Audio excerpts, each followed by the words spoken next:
Okay, now we're going to learn how to add positive and negative numbers. So the rule, which is always going to be the rule, is to subtract and use the sign of the larger number. So for example, we have 5 plus a negative 2.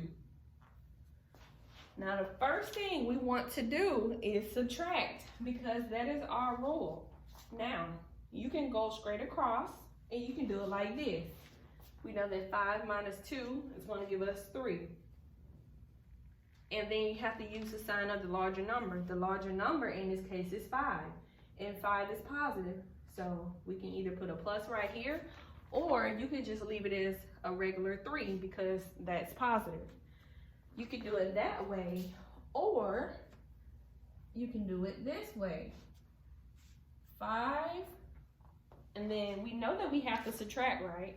So you can write it as a simple subtraction problem. And you get the same answer. And we use the sign of the larger number, which is positive. So we know that the answer is going to be 3. So you can do it either way, but if you have to rewrite it so that you'll know to subtract it, please do so. But make sure that you know the rule when adding and subtracting rational numbers. All right, let's do number 2. We have 6 plus a negative 3. Okay, so we know the first thing we have to do is subtract. So if we want to, we can rewrite this as 6 minus 3.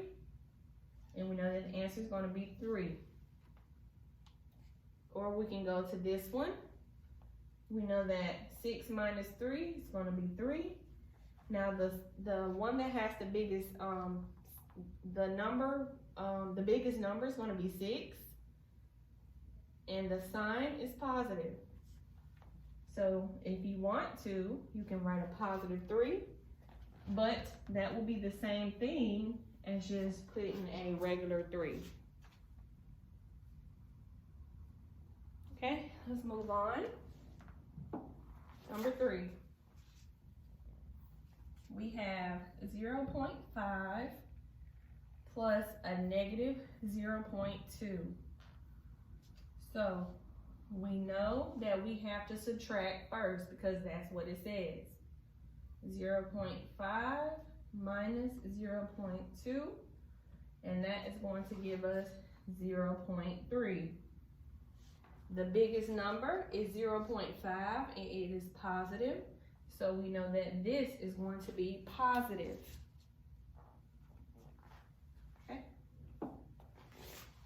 Now we have 5. This will be number 4. We have 5 plus a negative 8. First, we have to subtract. So we're going to do 5 minus 8. And when we do that, that gives us a negative 3. Because 8 is bigger than 5, but you're subtracting 5 from 8. So it's going to be negative. Now, if we were to subtract 8 from 5, it'll be positive 3. But since we're doing it the opposite way, it's going to be negative. So let's go right here. All right, so we know that 5 plus a negative 8 is going to be 3. When you subtract, them. So when you subtract 5 from 8, we get 3, a negative 3.